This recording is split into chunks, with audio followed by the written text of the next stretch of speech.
Bom dia, boa tarde, boa noite. É um enorme prazer estar aqui novamente gravando esse vídeo com a finalidade de servir como base para vocês no momento do exame da ordem. Bom, hoje nós vamos bater um papo sobre o terceiro tópico do edital de vocês, que fala sobre flexibilização e desregulamentação. Bom, primeiramente eu vou fazer alguns conceitos. Aqui a finalidade é fazer um vídeo curto, um vídeo exatamente para servir como revisão para vocês. Como dito no vídeo anterior, o direito do trabalho, ele veio exatamente para equilibrar a relação de trabalho. O direito do trabalho tem raiz histórica nos direitos humanos. É uma conquista do patamar civilizatório. O direito do trabalho, ele existe para proteger o ser humano mais fraco na relação empregatícia. Ou seja, se o direito do trabalho não existisse, o detentor do capital oprimiria o empregado mais fraco e este abriria mão de todos os seus direitos, conforme visto na Revolução Industrial, que exatamente originou a criação do direito do trabalho. O direito do trabalho, ele é irrenunciável. Todos os direitos que foram conquistados até o momento, eles são irrenunciáveis.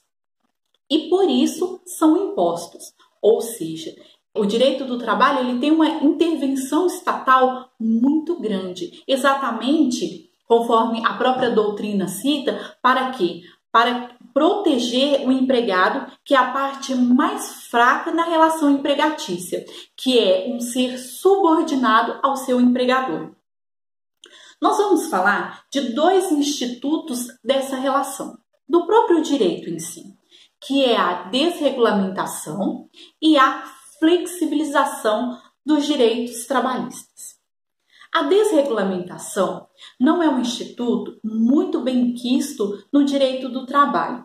No entanto, atualmente no cenário de reforma, de criação de novas leis, conforme a doutrina cita, Maurício Godinho Delgado, entre outros doutrinadores, a desregulamentação ela está sendo, para os legisladores, como uma forma de trazer uma modernidade, tendo em vista que a criação da própria CLT aconteceu na década de 40 e nessa década a intervenção estatal ela era muito grande, exatamente para trazer uma proteção a essa relação de trabalho. A desregulamentação significa reduzir o direito do trabalho, baixar o nível de regulamentação, que alguns doutrinadores ainda criticam, que hoje é bastante elevado no Brasil. E basicamente o direito do trabalho ele é basicamente legislado. O próprio Estado ele vem e impõe, que é a CLT, constituições e leis esparsas. Desregulamentar nada mais é que reduzir esse nível de regulamentação para que, em tese, os próprios autores sociais pudessem ter mais espaço para se autorregularem. Vou explicar de uma forma mais simples para vocês.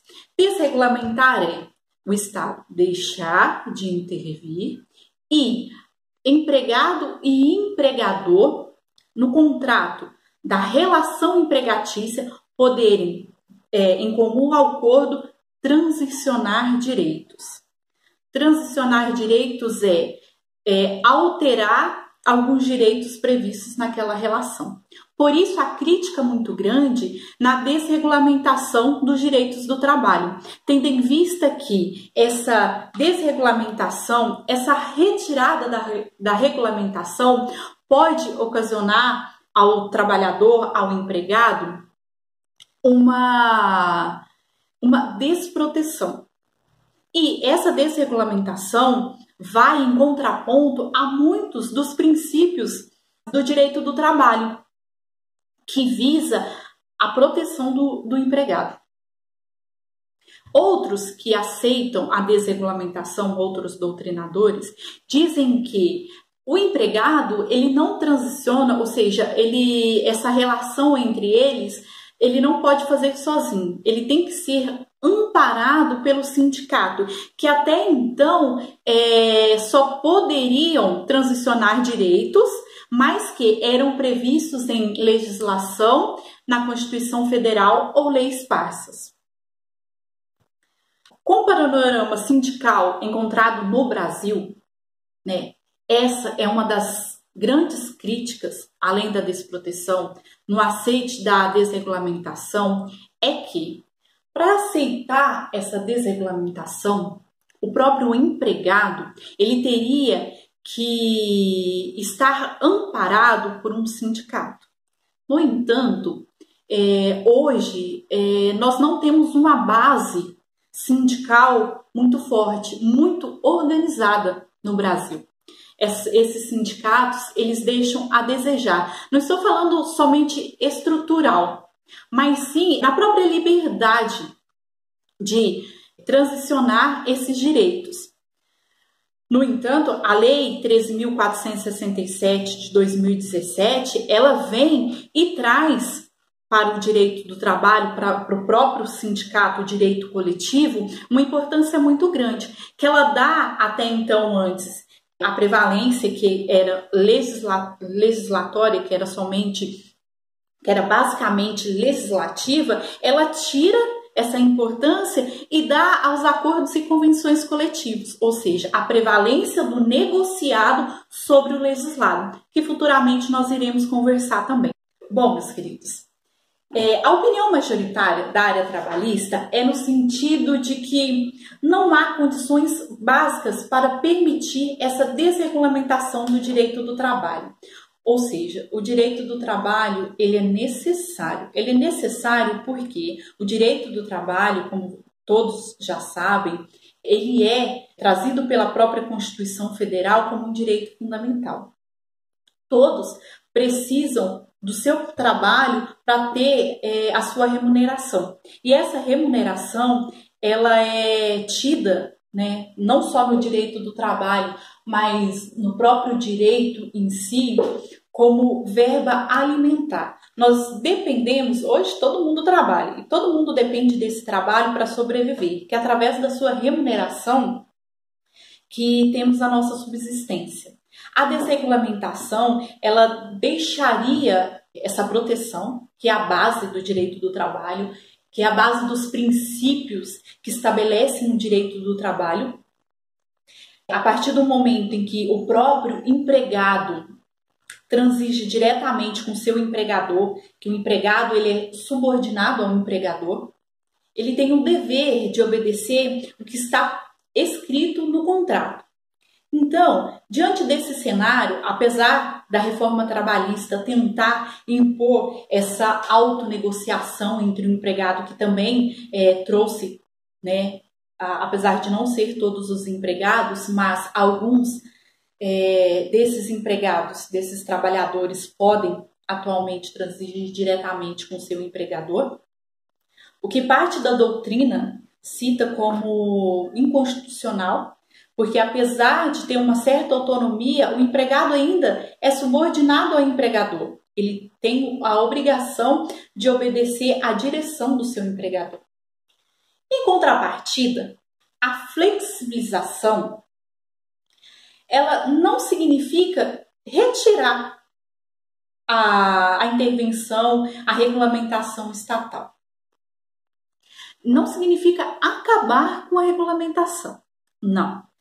Temos a regulamentação, mas em cima dessa regulamentação permitir um espaço para a negociação, ou seja, o Estado, com as leis, ele pode vir e regulamentar sim. No entanto, não será uma regulamentação totalmente estrita. Essa regulamentação ela vai abrir a oportunidade para a negociação e que essa negociação seja favorável na relação de emprego para o empregado ou trabalhador. É permitir que os autores sociais negociem sobre legislação, sendo possível em alguns pontos abrir uma brecha para que a negociação faça uma adequação para uma categoria específica. Significa abrir um espaço para a negociação, para que a própria negociação em si tenha uma força do que regulamentar, ou seja, tem uma força no que foi regulamentado pelo Estado. Vou explicar de uma forma mais simples para vocês. A flexibilização, ela visa sim, não tirar a regulamentação, é claro, né? Mas que tanto empregador e empregado, sendo amparado pelo sindicato, representado pelo sindicato, pelo seu sindicato, e que no contrato possa, de uma forma negociada, de uma forma que não venha a prejudicar o empregado, transigir alguns direitos. E a própria Constituição, no seu artigo 7º,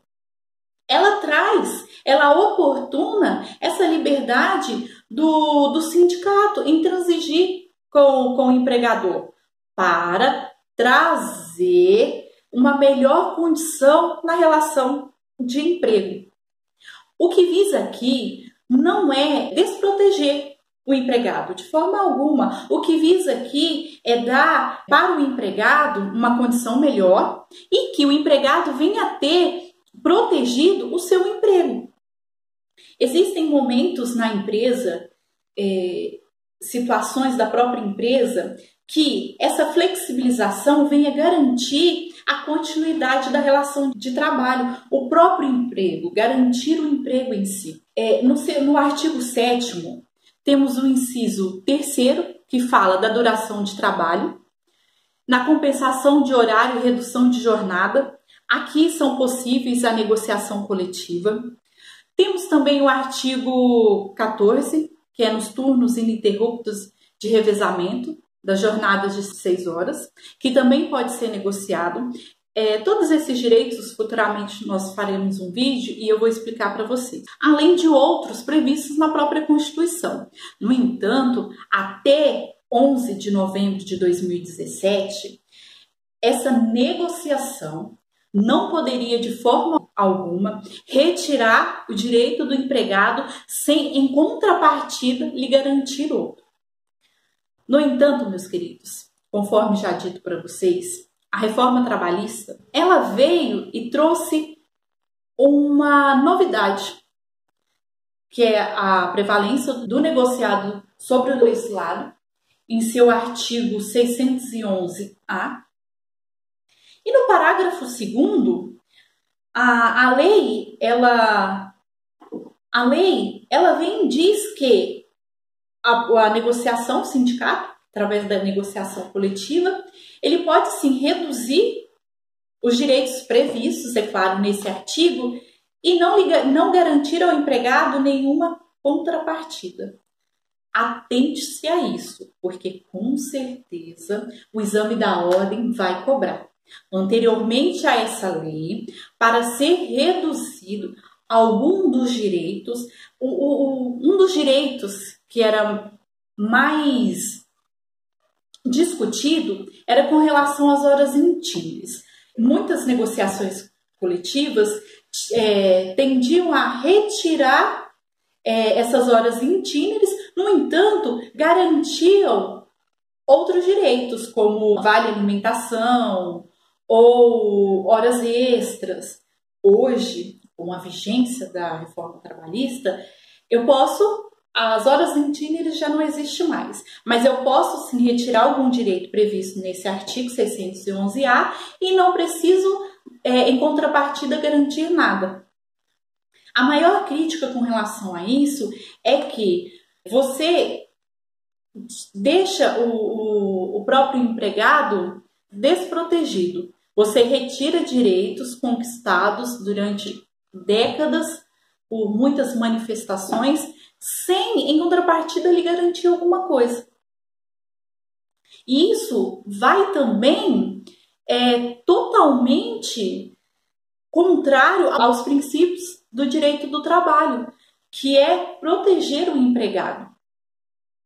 Bom, essas críticas, né, que vocês vão encontrar lendo em doutrinas dos doutrinadores trabalhistas, né, eu também já escrevi alguns artigos com relação a isso, mas para que vocês entendam o que é a flexibilização. Diferentemente da desregulamentação, a flexibilização ela não tira de forma alguma a regulamentação estatal, ou seja, as legislações previstas para proteger o empregado.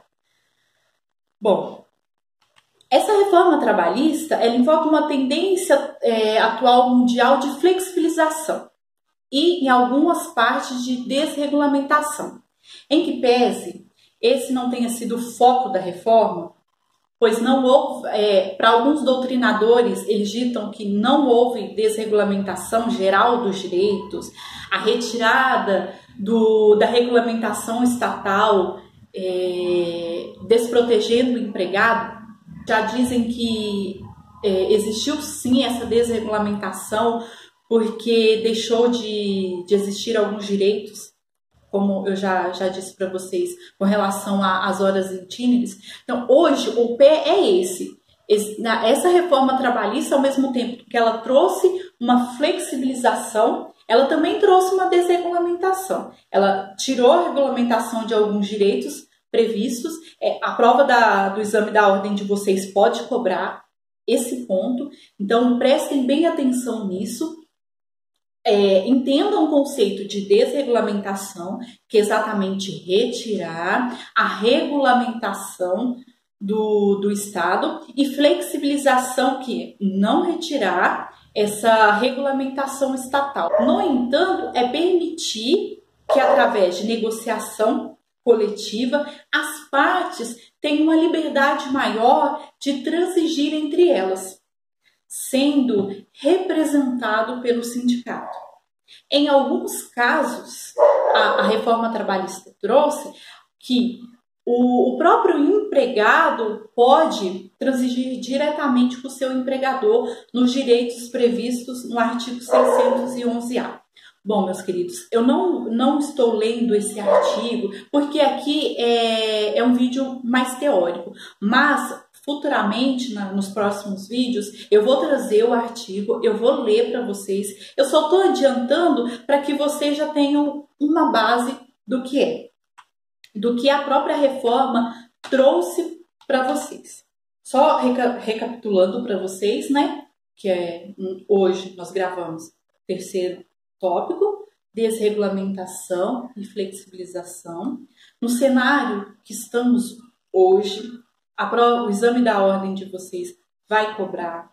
Provavelmente vai dar um exemplo e vai perguntar para vocês se ocorreu a flexibilização ou a desregulamentação. Então, entendam. Flexibilização é quando, mesmo tendo a regulamentação estatal através de legislação, que é a CLT, leis esparsas, a Constituição Federal, permitir que o negociado, através de acordo ou convenção coletiva, possa deliberar sobre os direitos previstos no artigo 611. Desregulamentação, em contrapartida, é tirar, né, essa intervenção estatal por intermédio das leis, e que ambos atores dessa relação empregatícia possam pactuar diretamente, sem proteção. É dar liberdade a ambas as partes de pactuar. E isso não é bem visto no direito do trabalho, porque vai totalmente em contrapartida com os princípios previstos no direito do trabalho. Tá bom, meus queridos? Bom, espero ter ajudado. Se vocês tiverem alguma dúvida, deixem aqui que eu pretendo responder. Se gostou, curtam, dá um like e compartilhem. Boa noite.